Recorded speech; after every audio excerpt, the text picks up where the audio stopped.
오늘 우리를 통해 응답하실 언약의 본문의 말씀 요한복음 20장 1절에서 9절까지의 말씀을 제가 봉독하겠습니다.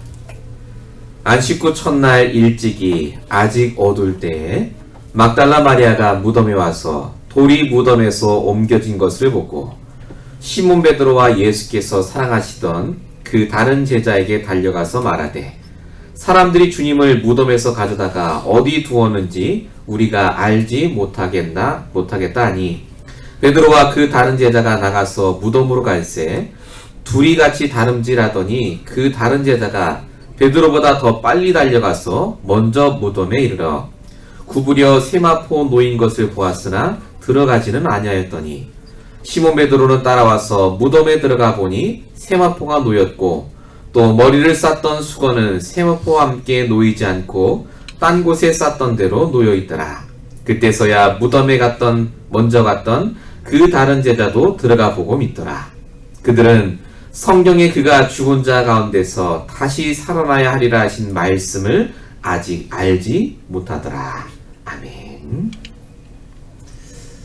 오늘 저와 여러분이 받으실 말씀의 제목은 부활하신 그리스도입니다. 지금도 이 부활하신 그리스도가 살아서 이 자리에 함께하고 계십니다. 우리가 오늘도 주일이 됐기 때문에 이 자리에 오신 게 아니라 하나님이 여러분을 이 자리에 보내셨습니다. 한 주간 동안도 여러분이 어떻게 사실 줄 아시고 하나님은 오늘도 여러분이 앞으로 응답받을 한 주간을 미리 보시고 오늘 이 말씀을 준비하셔서 제 입술을 통해 말하게 하시는 줄로 믿습니다. 하나님은 분명히 살아계십니다. 그래서 오늘 예배 축복을 충만히 누리시길 축원드립니다. 지금도 사람들은요, 문제와 사건이 오면 환경을 바꾸거나 사람을 바꾸면 그 문제가 해결될 줄로 압니다. 한국에서는 지금 난리죠. 박사모부터 시작했어요. 탄핵 집회 난립니다. 미국은 어떻습니까? 여기서도 불법 체류자를 잡는다고 지금 난리가 났고요. 트럼프가 바뀌고 박근혜 대통령이 바뀌면 그럼 세상이 달라집니까? 그게 아닌 걸 아는데도 불구하고 사람들은 여전히 내 문제가 영적인 문제에서 왔다는 걸 잘 모르십니다. 우리의 문제는요, 그래서 환경이 바뀌고 내가 원하는 그것이 얻어지면 끝나는 문제가 아니라 복음이 아니면 해결될 수 없는 문제입니다. 그래서 오늘도 복음만 들으셔야 됩니다. 다 아는 복음이 아닙니다. 복음을 정말로 알고 있다면 오늘도 그 복음을 통해 나의 말씀이 붙잡아지게 되어 있습니다. 나의 말씀이 없으면 죽은 신앙이 될 수밖에 없고 불신앙할 수밖에 없습니다. 예수를 너무 잘 모시다가 결정적인 순간에 불신앙하세요. 오늘 본문에 나오는 막달라 마리아, 베드로, 또 오늘 본문에는 사랑하는 제자라고 나오는데 이 제자의 이름은 요한입니다. 요한이 요한복음을 쓸 때 자기 이름을 직접 안 썼어요. 너무 부끄러우니까. 사랑하는 제자. 근데 그 제자들까지도 사실상 예수님이 하신 말씀을 나의 말씀으로 붙잡지 않고 그냥 종교 생활을 하다가 오늘 이 본문에 써있듯이 불신앙하는 것을 저와 여러분이 보게 됩니다. 그래서 저와 여러분이 먼저 회복하셔야 될 게 뭐냐? 이 복음을 먼저 회복하셔야 되고 이 복음 안에 있는 나에 대한 감사가 회복되셔야 됩니다. 우리 인생의 출발은 감사가 되셔야 됩니다. 그래서 문제에서 출발하시면 반드시 우리도 모르게 어두운 생각에 딱 붙잡히세요. 말씀도 문제를 해결하기 위해서 들으시지 복음에 대한 감사와 감격이 아니시기 때문에 정작 그 말씀이 말하는 그리스도에 내 관심이 없게 됩니다. 감사가 회복이 되면 내 상태가 보이고 불신앙할 수밖에 없는 내 상태가 보이시지 문제가 보이지 않습니다. 오늘도 말씀을 통해서요. 지금 내 영적 상태가 불신앙할 수밖에 없는 상태인지 아니면 정말 문제 때문에 내가 힘든 건지 영적인 것인지 육신적인 것인지 파악하시는 중요한 시간이 되시기 바랍니다. 첫 번째입니다. 종교 생활로 인한 불신앙이 우리에게 오고 있고요. 많은 사람에게 닥치고 있습니다. 종교적 체험으로 인한 불신앙을 겪었던 사람이 바로 막달라 마리아입니다. 자, 1절에 보시겠습니다. 본문 1절입니다. 안식 후 첫날 일찍이 아직 어두울 때 막달라 마리아가 무덤에 와서 돌이 무덤에서 옮겨진 것을 봤다라고 적혀 있습니다.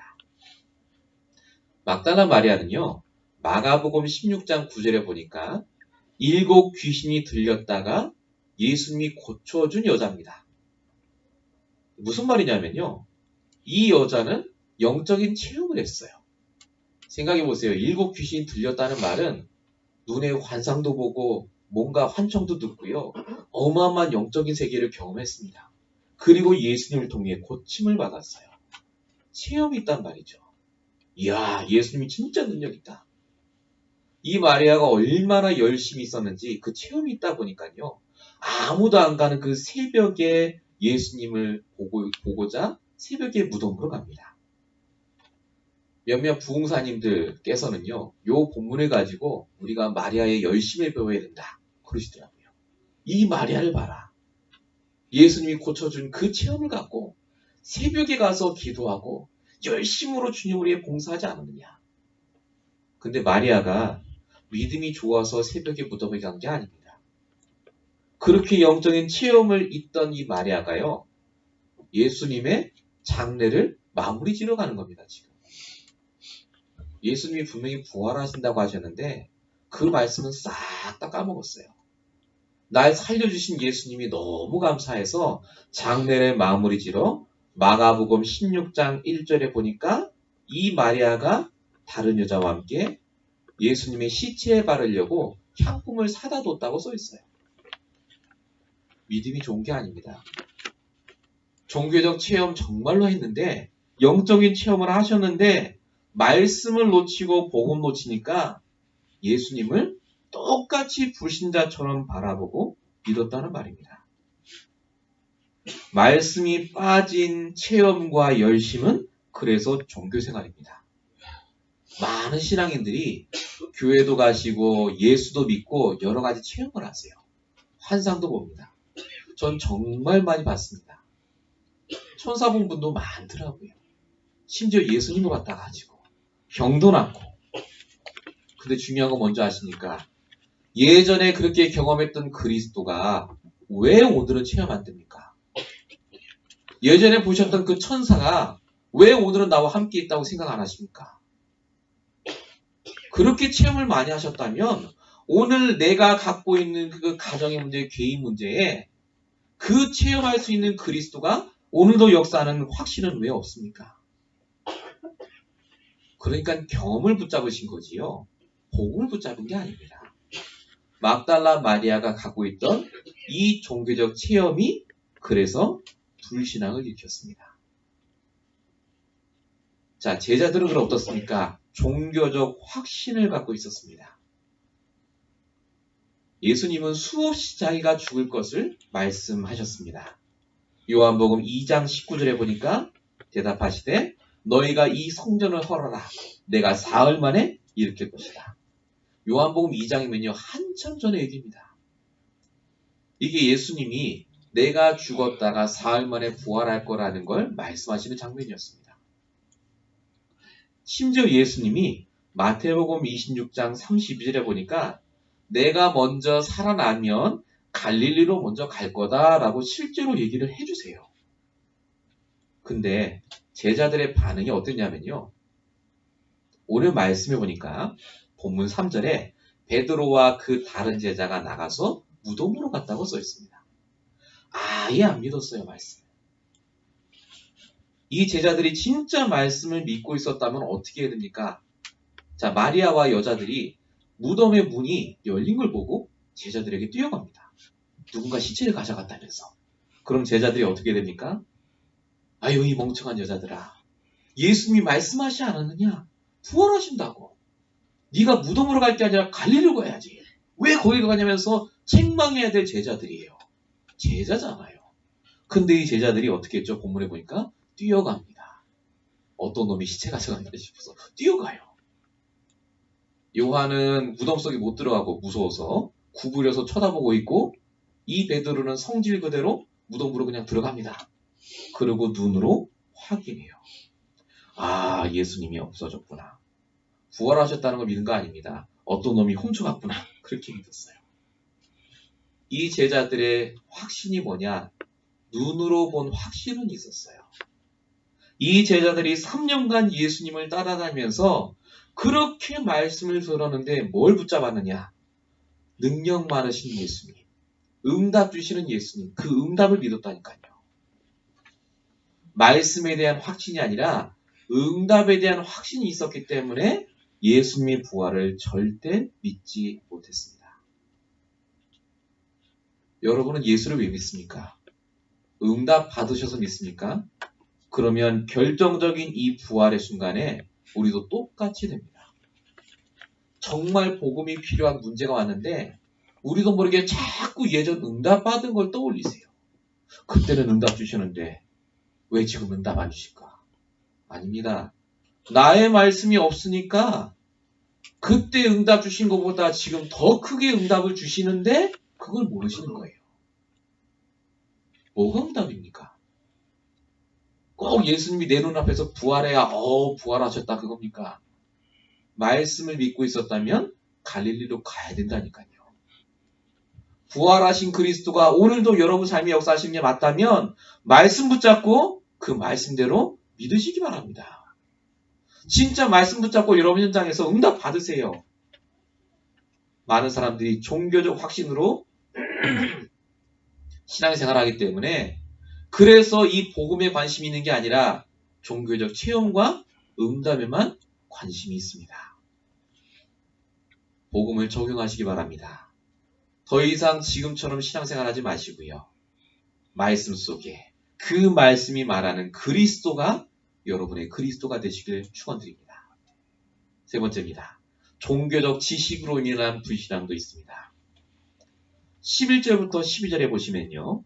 마리아가 무덤 안을 쳐다보니까 거기에 흰옷 입은 두 천사가 있었다는 걸 봤다라고 써 있습니다. 마리아나 제자들은요. 지식이 있었습니다. 천사가 존재한다는 지식을 알고 있었어요. 부활에 대한 지식도 있었습니다. 14절에 보니까 이 말을 하고 뒤를 돌이켜 예수께서 서 계신 것을 보았으나 예수이신 것을 알지 못했다라고 적혀 있습니다. 영적인 지식은 충만했어요. 너무 잘 압니다. 성경 말씀. 근데 실제로 내 앞에 서 계신 그리스도는 못 봅니다. 영적인 눈이 어두워진 거죠. 영적인 힘이 없으니까 내 앞에 서 계신 그리스도를 못 볼 만큼 사실상 불신앙에 꽉 잡혀 있었습니다.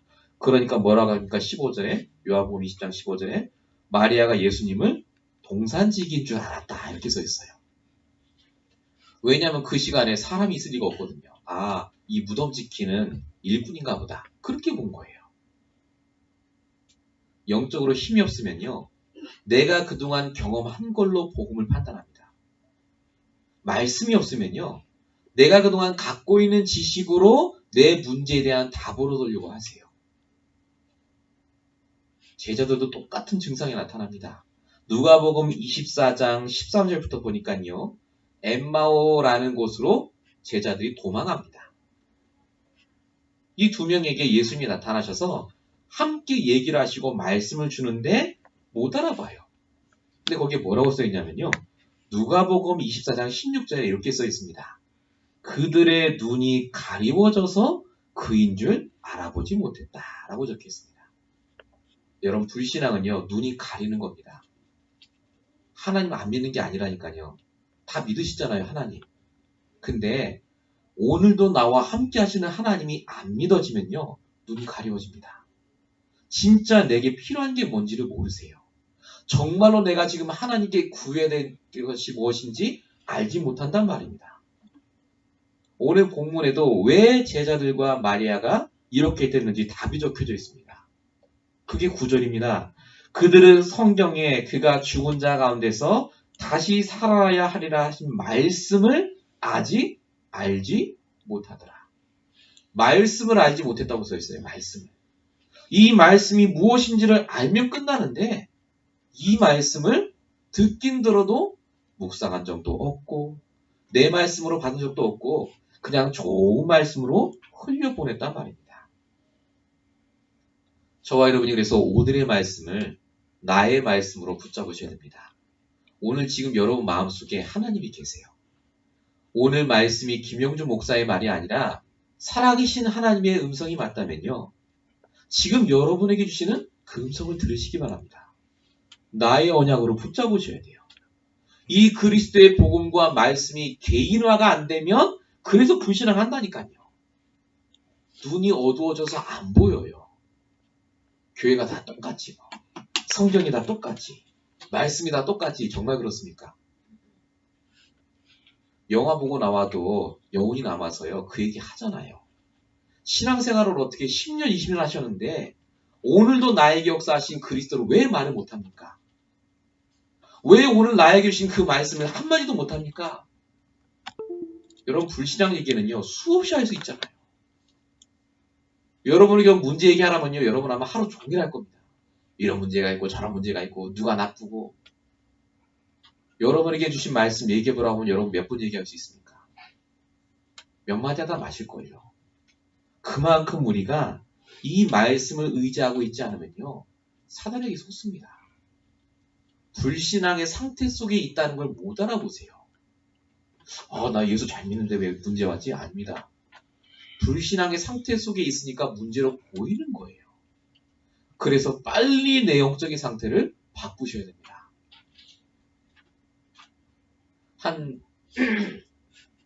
한 전사님이 전도를 하시다가요. 무당집에 가셨습니다. 무당 사역하는 분들이 계시니까요. 제가 들은 얘기예요. 갔는데 웬 아저씨가 앉아있는데요.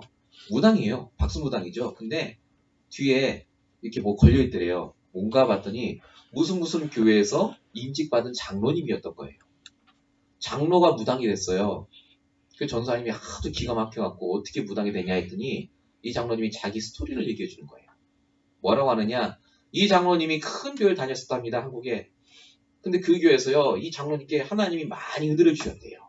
환상도 보고 병 낫는 것도 체험도 하고 정말로 많이 체험했답니다. 정말 열심히 믿었대요.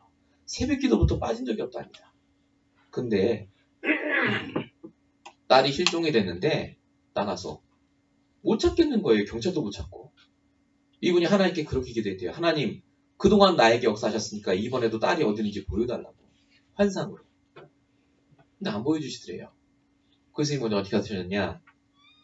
그렇게 실종된 사람을 기가 막히게 찾는 무당한테 찾아가신 거예요. 있다고 들어갔고 얼마나 그 딸을 찾고 싶었으면 시체라도 찾으려고 몇 년 지났으니까. 가는데 무당이 딱 얘기더랍니다. 네 딸 지금 무슨 강에 어디쯤 가면 거기 있다고 누워있다고. 빨리 가서 수습하라고 그러더래요. 이 장로님이 가서 보니까 진짜 있는 거예요. 경찰도 못 찾고 아무도 못 찾았는데 누가 찾았느냐? 귀신 들린 사람이 찾은 거예요. 그러니까 이분이 어떻게 결단하느냐. 하나님은 더 이상 능력이 없구나. 귀신이 더 능력이 많구나. 정말로 많네. 이러고 무당한테 찾아가 시작하신 게 결정적으로 시작이 돼서 결국 본인도 신을 받으셨대요. 그 전도사님이 그래서 그 무당께 말씀하신 게 간단합니다. 하나님 믿은 게 아닙니다. 귀신을 믿은 거죠. 하나님을 귀신처럼 믿은 거예요. 응답 주시니까. 뭔가 보이니까. 체험할 수 있으니까. 하나님이 응답 안 주시면 어떻게 되죠? 귀신한테 가는 거예요. 만약에 그 귀신도 응답 안 주면요. 다른 종교 가면 되죠. 내가 이 땅에서 응답 받고 체험하면 그게 끝이니까요.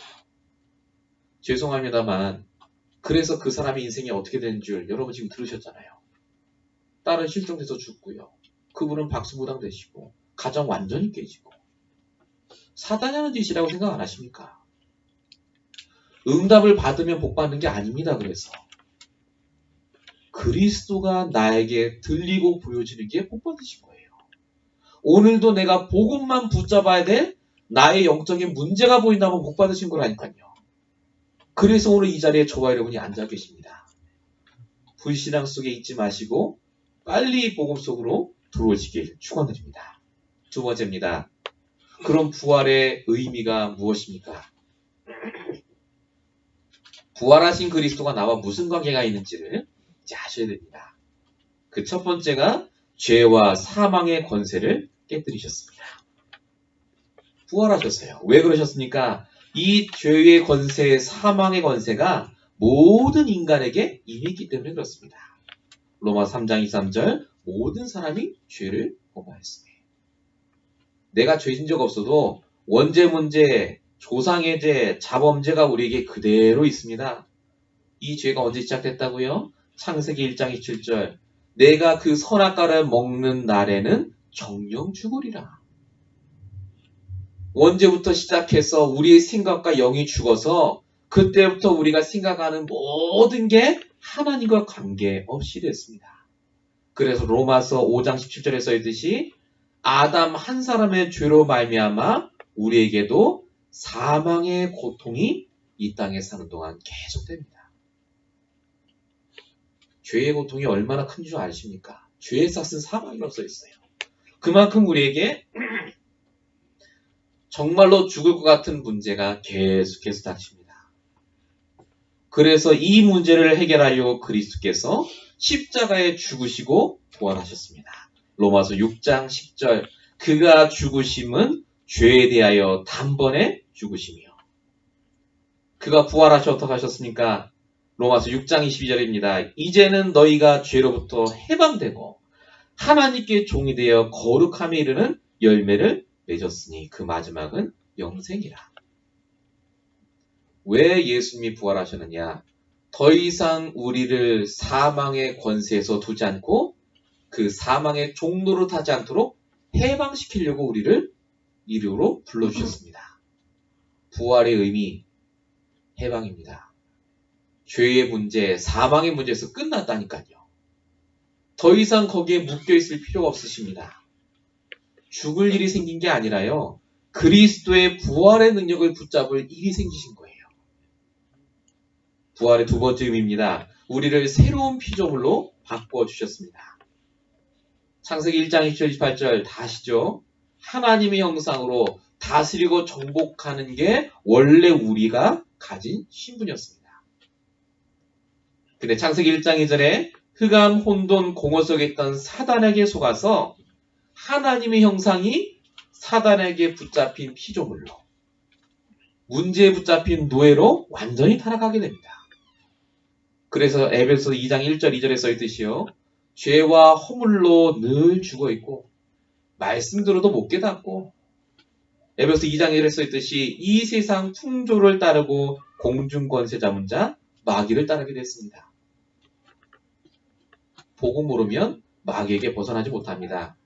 그러니까 사도행전 10장 38절에 이 세상과 내게 닥친 문제와 그 문제를 가져다 준 마귀에게 눌려서 살 수밖에 없습니다. 이 문제는 십자가에 죽으신 그리스도가 아니면 절대 해결할 수가 없습니다. 그래서 우리를 해결하시려고 요한일서 3장 8절 마귀의 일을 멸하신 그리스도가 십자가에 죽으시고 부활하셔서 뭐 하셨습니까? 그리스도 밖에 있던 우리를 그리스도 안으로 옮겨주셨습니다. 고린도전서 5장 17절 그런즉 누구든지 그리스도 안에 있으면 새로운 피조물이라. 이전 것은 지나갔으니 보라 새 것이 되었다. 저와 여러분은 그리스도 안에 있어요. 내가 한 게 아닙니다. 그리스도가 부활하신 것만 믿으면 우리가 그리스도 안에서 문제를 당하시는 겁니다. 그래서 우리의 신분이 요한복음 8장 44절 마귀 자녀에서 로마서 8장 16절 하나님의 자녀로 바뀌게 됩니다. 그래서 우리가 오늘도 매일마다 이 새로운 피조물의 축복을 누리라고 하나님이 말씀을 주세요.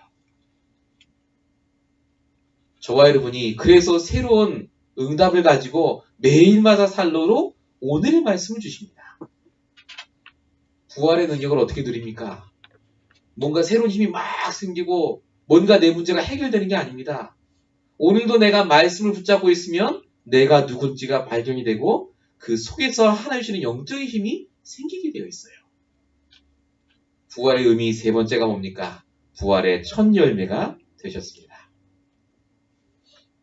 모든 사람은 하나님 떠난 그 이후부터 영적 고아가 돼서 문제 가운데 힘들어하다가 영원히 죽고 그 영도 영원한 심판 속에 들어가야 됩니다. 그래서 히브리서 9장 27절에 한 번 죽는 것은 사람에게 정하신 것이 그 외엔 심판이 있다고 써 있습니다. 저와 여러분이 하나님 만나지 않으면 영원히 죽어야 돼요. 이 땅에서도 계속 죽어야 됩니다. 참고 지내고 내가 열심히 해도 그 응답대로 못 살아야 될 우리 인생을 위해서 히브리서 10장 10절 하나님께서 새롭고 산 길을 열어주셨습니다. 그게 그리스도죠. 그래서 그리스도께서 부활하신 이유가 뭐냐? 더 이상 우리가 죽어 지내는 인생이 아니라 부활의 몸으로 다시 살 수 있도록. 여기까지 얘기하면 우리 죽어서 부활하는 거 말하는 거라 그 얘기 아닙니다. 오늘 여러분이 부활의 응답을 누리셔야 돼요. 어제의 내가 오늘의 내가 아닙니다. 이번 한 주간 동안 힘드셨습니까? 오늘은 다릅니다. 그리스도께서 여러분의 부활의 첫 열매가 되셨습니다.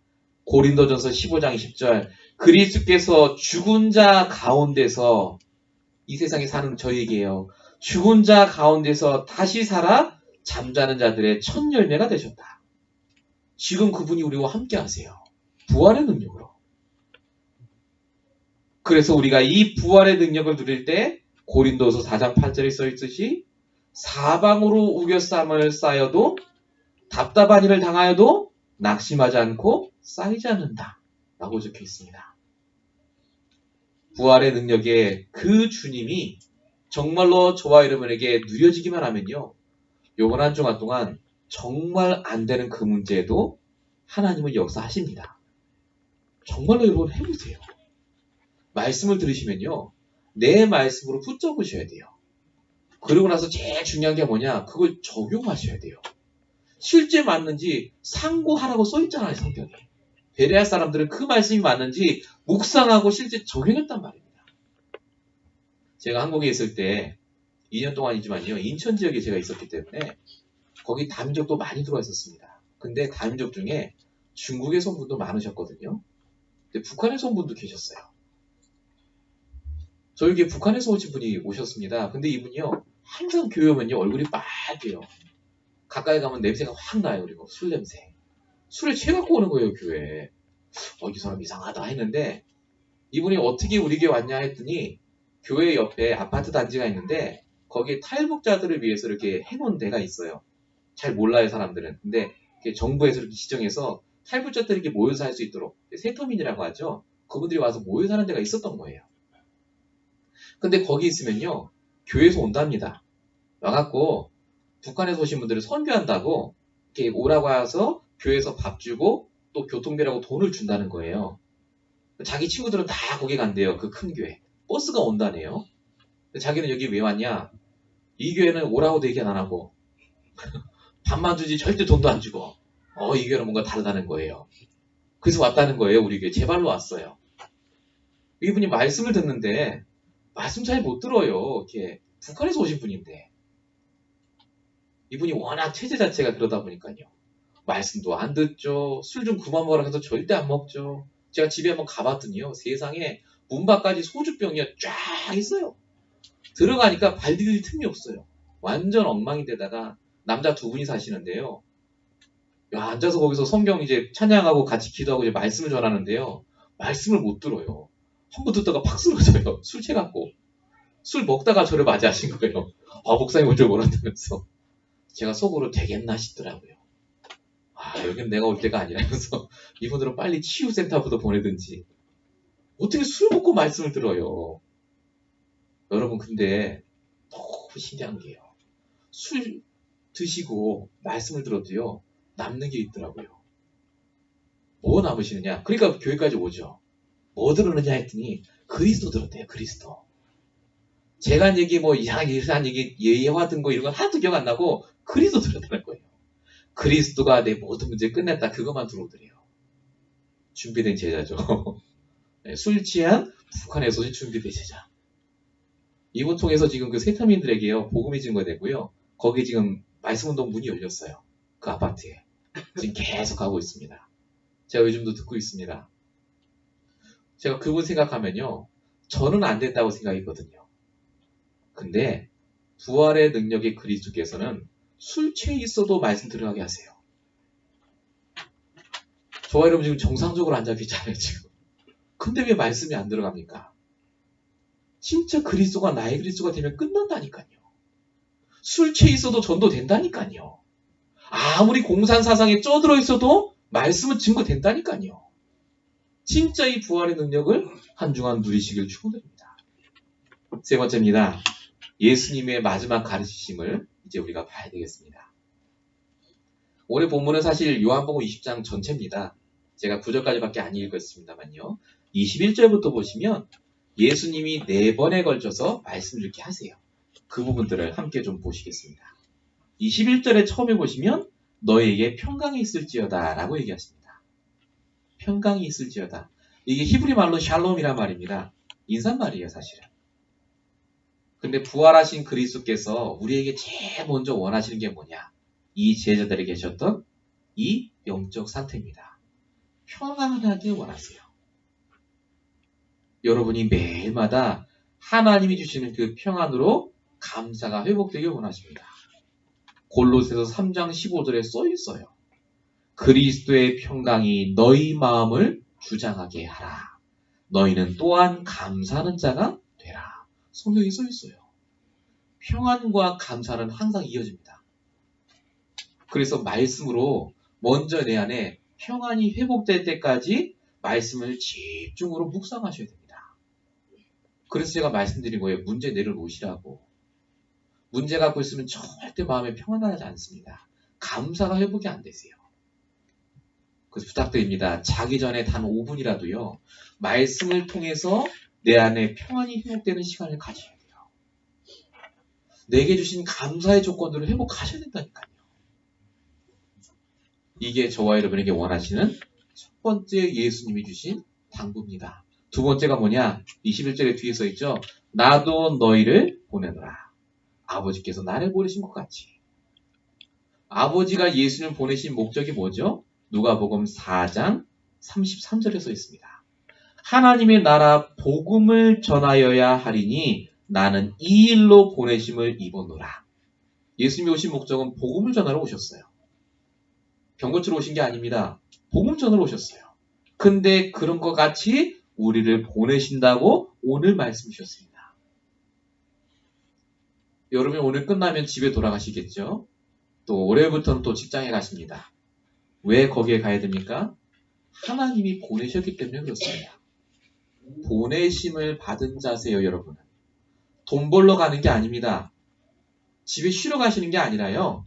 여러분의 가정과 여러분의 직장과 여러분의 만남을 통해 하나님은 그 현장을 선교지로, 나를 선교사로 하나님이 보내셨어요. 잊지 마시기 바랍니다.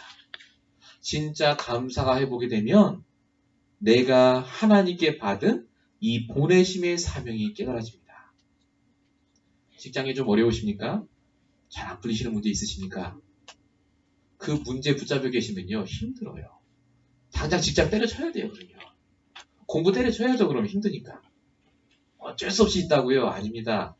하나님은 우리를 어쩔 수 없이 보내신 게 아니라 그 가정에, 그 직장에 보내셨어요. 이 언약을 이번 주에 꼭 붙잡으시기 바랍니다. 세 번째 당부입니다. 22절에 써 있죠. 그들을 향하사 숨을 내쉬며 이르시되 성령을 받으라. 예수님이 이 말씀을 왜 하셨냐면요. 부활하시고 40일 동안 제자들과 함께 있으시면서 약속하신 게 바로 이 성령의 임재입니다. 그래서 그 사람들이 예수님 승천하신 다음에 마가다라방에 모여서 기도했어요. 그래서 사도행전 1장 4절에 예루살렘을 떠나지 말고 내게서 들은 바 아버지께서 약속하신 것을 기다리라. 요 약속하신 게 성령이거든요. 그랬더니 사도행전 2장에 오순절날 성령이 임하고 15개 나라의 사람이 복음을 듣고 삼천제자가 일어나는 증거를 주십니다. 아, 그랬구나. 아닙니다. 여러분이 먼저 구해야 될 게 뭐냐? 성령을 충만히 달라고 기도하셔야 돼요. 적당히 아닙니다. 충만히 달라고. 성령이 임하면 어떻게 되는 줄 아세요? 여러분에게 육신적인 결과도 하나님의 응답을 주세요. 15개 나라의 사람들이 어떻게 복음을 들었다고요? 방언이 나왔다고요. 그 사람들에게. 능력이 임했습니다. 배운 적 없어요, 외국어. 근데 외국어를 했단 얘기예요. 여러분 진짜 복음을 제대로 알면요, 육신의 증거 옵니다. 하나님이 내게 그전에 알지 못했던 힘을 주세요. 초대교회 성도들이, 그 가난한 사람들이 어떻게 복음 전했을까요? 돈도 없고 아무것도 없었는데요. 날마다 감사함 속에서 나를 보내신 그 현장에서 성령의 충만을 구했기 때문에 그렇습니다. 여러분 가정에 가시면 뭐부터 구하셔야 됩니까? 여기서 내가 제일 성령의 충만을 받는 자가 될 수 있도록. 직장에 가시면요, 내가 이 현장에서 성령의 충만함으로 감당할 수 있도록. 학교에 가시면요, 여기서 가장 필요한 게 성령의 충만함임을 깨닫고 기도하시기 바랍니다. 마지막 네 번째 당부입니다. 23절에 써있죠. 누구의 죄든지 사하면 사하여질 것이요 라고 적혀있습니다. 우리가 죄를 사하는구나, 그 얘기가 아닙니다. 우리에게 하나님이 그리스도의 대사의 직분을 대신 주셨다는 말이에요. 우리가 전하는 그리스도 때문에 그 사람의 죄가 사해진다는 말이지, 내가 그 사람의 죄를 사한다는 말이 아닙니다. 그래서 저와 여러분이 한 주간 동안 사단의 권세를 꺾으신 그리스도를 선포하는 왕같은 삶을 살도록 하십니다. 하나님 만나는 길을 가르쳐주는 선지자로서의 삶을 살게 하신다니까요. 죄와 저주에서 빠져나오는 방법을 알려주는 제사장의 축복도 우리를 통해 알게 하십니다. 우리를 하나님이 그래서 왕같은 제사장으로, 선지자로 부르셔서 그리스도의 제자로 24시간 축복하시는 줄로 믿습니다. 그렇게 되면 사도행전 5장 42절의 응답이 우리에게 나타납니다. 그들이 날마다 성전에 있든지 집에 있든지 예수는 그리스도라고 가르치기와 전도하기를 그치지 아니하리라. 여기서 포인트는 그치지 않았다가 중요합니다. 한 번은 얘기할 수 있습니다. 그리스도. 근데 중요한 건요, 그치지 않을 만큼 내 안에 확신이 있었다는 얘기예요. 증거가 있고. 분명히 그리스도 맞거든요. 나는 너무 기쁘고 행복하고 평안하고 좋으니까 나도 모르게 계속 얘기하는 거예요.